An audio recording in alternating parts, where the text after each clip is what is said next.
Queridos amigos, ¿qué nos cuentan ustedes al oído? ¿Cómo les pareció la absolución al exprocurador Alejandro Ordóñez Maldonado por el mismo Consejo de Estado que lo había condenado y había declarado nula su elección? Ay, doctor Londoño, por los mismos hechos. Imagínese, es que habla uno de la justicia en este país y es para sentarse a llorar. Porque pero mire el daño que le causaron. Claro, pues claro, por a eso me refiero yo. Uno no sabe uno a qué atenerse en este país. No, y uno no sabe si decir, bueno, por lo menos rectificaron o decir, pero estos son unos descarados. Sí. A ver, ¿por qué había sido declarada nula la elección de Alejandro Ordóñez Maldonado? Por lo que tuvo que salir de la Procuraduría. ¿Por qué? Porque hizo nombramientos ilegales en la Procuraduría. Presuntamente, ¿no sí. Muy bien. ¿Y qué dice ahora el Consejo de Estado? Que no hubo nombramientos ilegales en el caso de Alejandro Ordóñez y que archive el expediente. Así es. Pero ya lo destituyeron.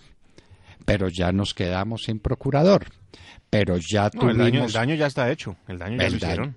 Daño a la República. Sí. Daño a la República. Sí, a las instituciones. Y a la imagen de Alejandro Ordóñez. Por eso... Y a la misma justicia.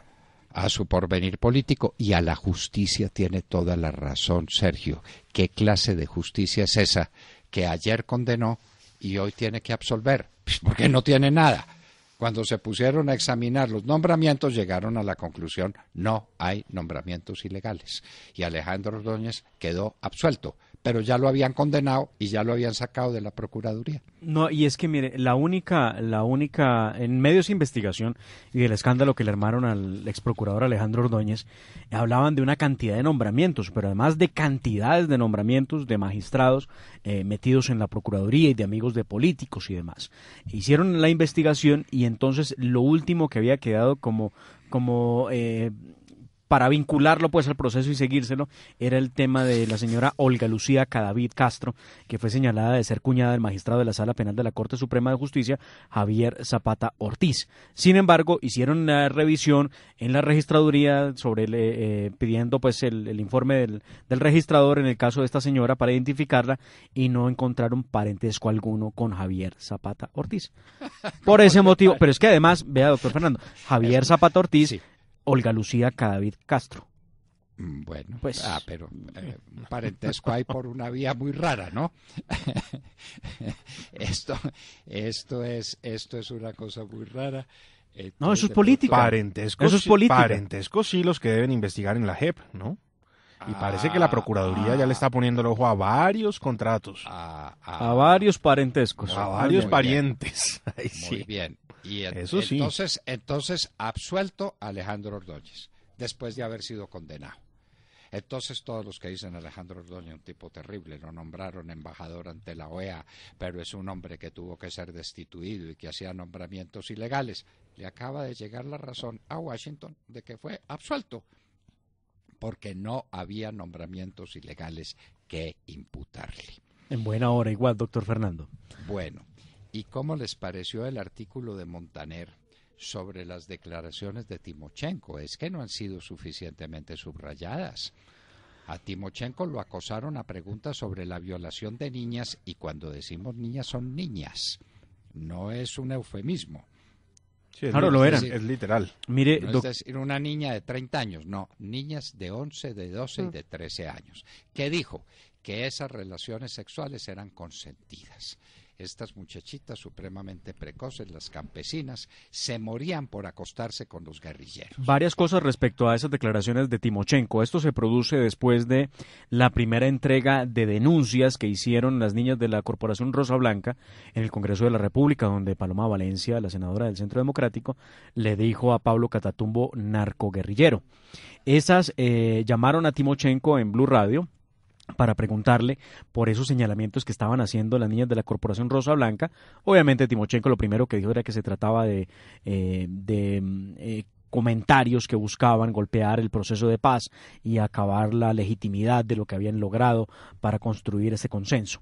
Pero además fue más allá de este sujeto y en medio de entre risas nerviosas y de comentarios decía que las niñas, que ellos no conocían de cómo era la vida sexual de las campesinas en Colombia, vida sexual que arrancaba desde los 10 y los 11 años, oigan bien, desde los 10 y los 11 años, la vida sexual, y que eran muchas veces, esto había sido por relaciones consentidas. Escuchemos algo de lo que dijo este narcoguerrillero a Blue Radio. ¿Usted considera que es un delito, que es un abuso sexual el hecho de que una persona menor de 18 años tengan relaciones sexuales con alguien mayor? ¿Usted considera que eso es abuso sexual o no? Sí, nosotros trabajamos con base en nuestro reglamento, no estamos por fuera de la juridicidad, teníamos nuestra propia juridicidad y el ingreso se daba de los 15 a los 30 años, igual para hombres y mujeres, siempre cuando había una relación consentida. Y además hay que un poco investigar cómo es la vida en el campo. Mira, si ustedes van al campo de las niñas, por lo general su vida sexual comienza casi entre los 10 y los 11 años. Yo conocí compañeras que ingresaron huyendo de la casa porque la mamá las iba a vender o las iba a obligar a tener relaciones con personas en función de resolver los problemas económicos.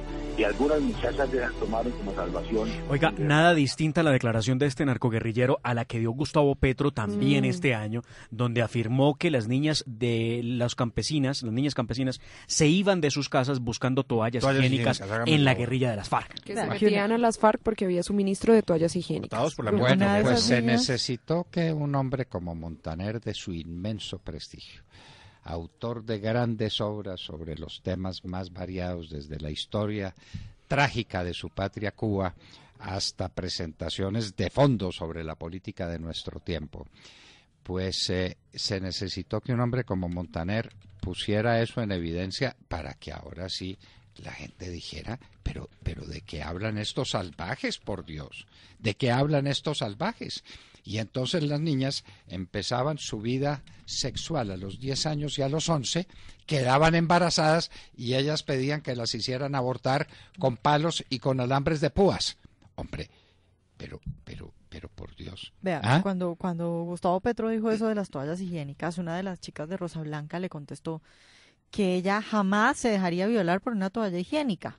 Imagínese, si a uno lo indigna, imagínese la indignación de esas niñas que fueron violadas tanto tiempo y que sufrieron tantas cosas, para que salga un señor como Gustavo Petro a decir que ellas simplemente se iban y se acostaban con estos hombres por toallas higiénicas. Ese sector de la extrema izquierda, doctor Fernando, que utiliza tanto un término que es revictimizar, eso es lo que están haciendo con las niñas de la Corporación Rosa Blanca. Sí, eso es lo que hace la extrema izquierda. Desconociendo. Y hay que preguntarle a las feministas la por qué no han salido a decir nada, ¿no? Porque las feministas supuestamente defienden a las mujeres, pero yo no las he visto hablando en contra de Petro. No, pero es que usted está equivocada porque ellas hablan de las mujeres, pero no de las niñas. Sí, ¿no? Porque las bebés sí las matan, por ejemplo. Sí, las feministas no tienen nada que ver con las niñas. No, esto es inaudito. Pero mire usted, doctor Fernando, ¿qué va a pasar con las niñas de la Corporación Rosa Blanca? No les están prestando el cuidado debido. Hasta ayer, la niña Lorena, que es la más valiente de todas, me parece, aunque todas son muy valientes, pero la que habló en el Congreso de la República fue Lorena, hasta ayer le dieron esquema de seguridad nuevamente. Y se lo dieron parcial, no está total, pero más allá. Las niñas de la Corporación Rosa Blanca hace unas pocas horas denunciaron a través de su cuenta de Twitter un comunicado o un panfleto que le llegó a la casa de Luz Janet Yate y de su esposo Alejandro Silva, donde los amenaza la disidencia de las FARC en el departamento del Tolima y les dijeron que debían abandonar el departamento o los mataban por ser ella una zapa de Rosa Blanca. Muy bien. Ahora tengo otra pregunta para hacerles, a ver si pudimos hacer la investigación. ¿Cuáles son las fundaciones, las corporaciones, las entidades sin ánimo de lucro con las que contrataba tan exitosamente el hijo de Álvaro Leiva, Jorge Leiva Valenzuela? Es una fundación y lo otro es una persona natural. Le estamos siguiendo la pista a los contratos de ellos con la JEP, porque pues es de ahí, es de ahí donde supone uno vienen los recursos, ¿no? No, quién sabe de dónde, de qué otro departamento del Estado colombiano, si los del posconflicto. Sí, es uno de esos. Puede ser también la oficina esa de la presidencia para el posconflicto. Bueno, pero eso lo tenemos que averiguar. Estamos detrás de ello, pero pues uno es una fundación, el otro es una persona natural. Bueno, y entonces, ¿cuándo se reúne la mesa técnica de la ministra con funciones presidenciales y de los bandidos que están dedicados a vías de hecho, y digo bandidos porque ¿qué se puede decir de unas personas que bloquean una carretera, la vuelven pedazos? Matan a un ESMAD. Matan un ESMAD. ¿Será demasiado decirles bombas con terroristas? ácido. ¿Será demasiado decirles terroristas? Esa es la palabra. Pero- esa es la Yo creo palabra. que esa si es eso- la palabra, ¿no? Pero si eso no es terrorismo, ¿qué es terrorismo? Sí, sí. ¿Qué es terrorismo? Todo eso movidos por las FARC. ¿Y qué es lo que hay en el fondo? Señores, la ruta de la coca hacia el Pacífico. Ese es todo el problema. Y la discusión, y eso lo engalanan con 1000 argumentos especiosos, y es que llegaron aquí de tiempos inmemoriales, y esa es su tierra.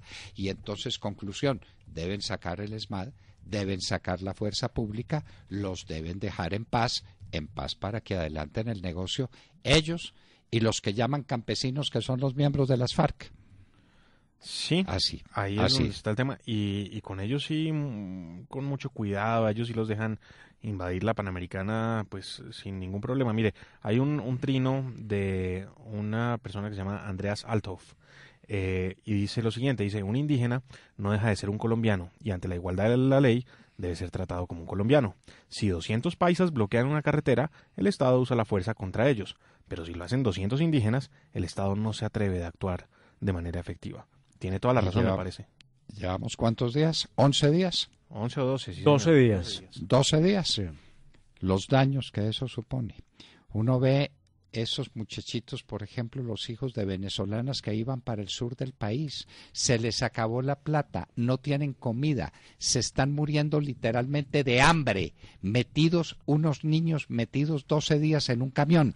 ¿Eso no es violatorio de los derechos humanos más elementales y de los derechos de los niños?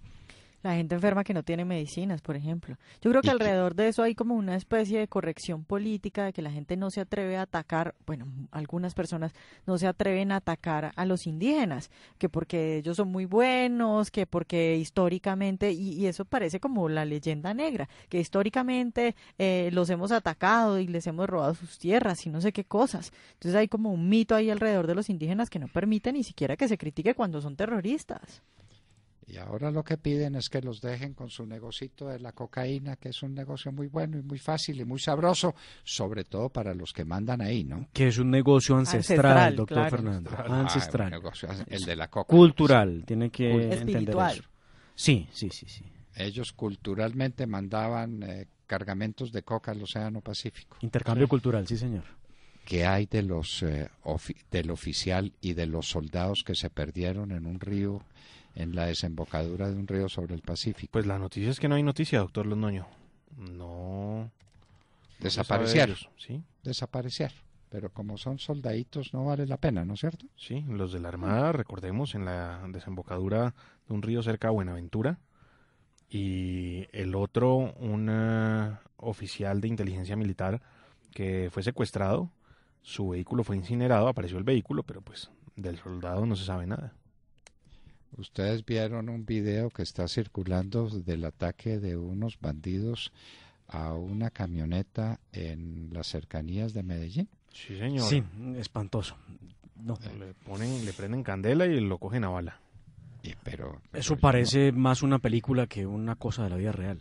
Pero la película más desagradable Sí, y grotesca y brutal, no sé quién tuvo el valor o la paciencia de filmar semejante cosa, pero qué horror. Que no se le haga raro que haya sido uno de los bandidos que graba cómo fue la vuelta, como le llaman ellos a eso, para poder cobrar. Mire, se hizo el trabajo. Y pues esto será orgullo para ellos, seguramente, No, y por eso lo reparten en redes sociales. O no, exacto, más por orgullo, y ahora que se ha vuelto tan común que a la gente la atracan y la graban y nadie hace nada, sino que toda la gente es pegada del teléfono grabando todos los actos que pasan y nadie hace nada, solo Porque graban. a esos pasajeros de esa camioneta los tuvieron que matar. Y yo no sé cuántos disparos les hicieron.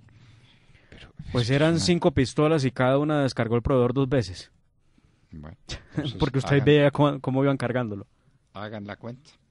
Hagan la cuenta de lo que pasó allá. 40, 60 cartuchos en Por un Dios, par de minutos. por Dios, presidente, en sus largas horas de vuelo desde Santiago hasta Bogotá, piense y llegue a la conclusión de que el tema de la tragedia colombiana se llama cocaína. Entiéndalo. si no se libra una batalla de verdad contra la cocaína, fumigue con glifosato, gústele o no le guste a los de la Corte Constitucional, la Corte Santista, ¿no? Sí, muy santista. La mayoría de los magistrados de la Corte Constitucional fueron elegidos en el periodo de Santos. Ah, por Dios. Ah, ¿sí o no? Sí, sí. Bueno, muy bien, muy bien. El señor Lizarazo, que estuvo en Cuba, alguien se manifestaba muy mal sobre las dotes intelectuales y sobre la formación académica de este señor Lizarazo. El señor Linares, que andaba en un puestico en Ecopetrol. Claro. En un puestico que le supuso obviamente parte de su carrera, ¿no? Claro, una corte santista. El doctor se preguntaba por cuáles son los magistrados de la Corte Constitucional que fueron elegidos en el periodo de Juan Manuel Santos. Recordemos que el periodo de Juan Manuel Santos arrancó en el 2010. Sí, señor. ¿Cierto? Entonces tenemos así, los magistrados, el que más antiguo está en su cargo fue en el 2012, que es el magistrado Luis Guillermo Guerrero, que sabemos que no es de tendencia santista, pero los que sí son de tendencia claramente santista son Alejandro Linares, claramente, el que se sienta a manteles con él, Antonio José Lizarazo, también está Cristina Pardo Schlesinger, pues que fue elegida en el gobierno de él, que fue su secretaria jurídica, además. Diana Fajardo Rivera, también elegida en medio pues de las presiones. Recuerdo mucho, compañeros de la mesa, Diana Fajardo se fue elegida por el Congreso de la República, por el Senado, en momentos en el que se sacaron el chisme que decía que si no la elegían a ella magistrada, se acababa la mesa de La Habana. Sí, señor. Esta fue una de las cosas más dramáticas que tuvimos que presenciar. Y el último fue José Fernando Reyes Cuartas. El caso es, ¿quiénes pueden salir en cualquier momento de la Corte Constitucional por vencido su término? Pues vea que está muy lejos esto. Alberto Rojas Ríos, que es de los nuestros, diría yo, de personas que han demostrado tener un equilibrio en el derecho no tan difícil, tan sesgado como el de Lizarazo o el de Linares. Un magistrado no debería ser ni de los nuestros ni de aquellos, debería ser un magistrado al servicio de la justicia. Pues digo de los nuestros desde el punto de vista del derecho, pues alguien que piensa derecho, estoy hablando de eso. Estoy hablando de tendencia política. Y Carlos Libardo Bernal Pulido, que es un excelente jurista, hay que decirlo, cristiano por demás, quien está en la Corte, pero usted hace la cuenta, doctor Fernando, y los podemos repasar. Gloria Ortiz, ¿cierto? Gloria Estela Ortiz, la presidenta, ¿bien? La que vive de casualidad en el mismo edificio en que viven los hijos de Santos. Donde hay apartamentos de $3 millones. Esa es una casualidad. Sí. Eso no es que haya ninguna ligazón entre ellos, sino casualmente. Se pusieron a buscar apartamento y lo encontraron en el mismo edificio. Los hijos de Santos y la presidenta de la Corte Constitucional. ¿Quién más? Está Alejandro Linares, el hombre de sentarse a manteles. Está Cristina Pardo Schlesinger. Sí. Está Diana Fajardo. Sí, recuerden ustedes lo que fue esa elección de la señora Fajardo. Y uno de los episodios más lamentables en la historia del Congreso de la República. Y Antonio José Lizarazo. Son cinco, son la mayoría. Y la minoría. La minoría nos queda Alberto Rojas Ríos, sí. Nos queda Luis Guillermo Guerrero. Un buen magistrado, un hombre serio, un hombre juicioso, un hombre estudioso. Pero dos golondrinas no hacen verano. Y nos queda Carlos Bernal Pulido, muy bueno, sí. Lo conocemos en la academia. Y nos queda, por último, José Fernando Reyes Cuartas. Bueno, pero los abruma la mayoría santista. Sí, son 5-4. Esa es una corte santista. Como le era el Consejo de Estado, un Consejo de Estado santista que destituyó a Alejandro Ordóñez para venir a descubrir ahora que lo destituyó sin motivo. Y no pasa nada. Y la Corte Suprema, ni una palabra en el caso de Andrés Felipe Arias, ¿no? No, ahí están completamente divididos. Tienen la excusa perfecta, ¿no? Y tienen el tema de la elección de presidente. Esa es la de la excusa Corte, de ellos. Que ese es el tema. Eso está de por medio, ¿no? En todo esto. Bueno, y nos dice por aquí que Vanessa que se ha descubierto que hay un general venezolano que sería el enlace para el envío de droga desde Colombia al exterior. Sí, doctor, ese es el anuncio que hace la Fiscalía tras un operativo contra una red que operaba en el Catatumbo, y lo que hacían era mandar la droga a Venezuela y de ahí salía para Estados Unidos, México y Honduras. Y se han dado eso. cuenta que es un general venezolano el que mandaba la operación, el que El mandaba cartel todo. de los soles, el cartel de los soles, niña querida. Hay problemas muy serios en el Zulia y en Maracaibo con la energía otra vez. Ya nos habían anticipado. La energía, la luz había regresado a muchos lugares de Venezuela, pero la situación era tan inestable que estaban temiendo un nuevo apagón de consecuencias, ahí sí, inimaginables. Sí, hay lugares en Maracaibo donde reportan a través de Twitter que ya llevan 60 horas sin luz. 60 horas sin luz, es decir, 2 días y medio sin Sí, luz. señor. En Maracaibo. Sí, señor, en Maracaibo, que recordemos que Zulia, como lo comentamos acá, Zulia vivió días pues de apocalipsis en todo esto del saqueo y del apagón. Y Maracaibo, la segunda ciudad en importancia de Venezuela y la capital de todo el movimiento petrolero de ese país, y se está quedando sin luz otra vez. Ay, Dios. Bueno. Oiga, ganó Colombia al fin. Ah, Bueno, sí, sí, Sí, ganó si me Colombia. permiten dar el 1-0. marcador, eso me emociona. 1-0 frente a Japón. Y el gol, Gol de penal. Y el gol se lo dedicaron a Quintero. Gol de penal porque uno japonés, que no me parece que haya sido penalti, además el brazo estaba pegado al cuerpo, pero pues digo al cuerpo, entiéndanme, ¿sí?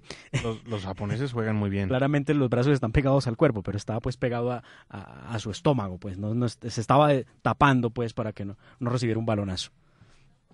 No fue intencionada la mano. No fue intencionada la mano, pero haya sido o no haya sido, en todo caso, pues, bueno, pues se estrenó Queiroz con un triunfo. Triunfo es triunfo. Sí, ganar es ganar. Sí, ¿no? Así sea Bueno, por y gol la de penal. Unión Europea le da plazo hasta la Gran Bretaña hasta el 12 de abril para que arregle sus problemas internos y para que decida cómo va a ser su retiro del Brexit. Ahí van a seguir bien enredados, ¿no? 12 de abril, eso es ya. Sí, eso es un poquito Esos de son oxígeno, porque 3 semanas. era hasta el 29 de marzo, ¿no? Por eso. O sea, le dieron poquito de 12 oxígeno. días más.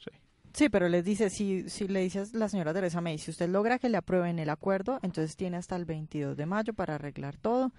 Y si no logra que le aprueben el acuerdo de salida, entonces el 12 de abril. Muy bien.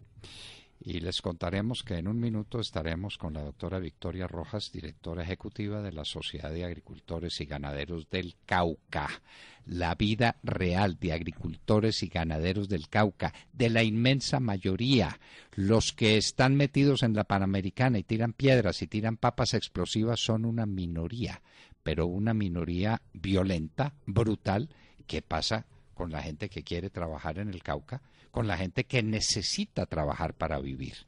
En un minuto, Isabela Victoria Rojas estará con nosotros en la hora de la verdad y les hablábamos Al oído, 7:43.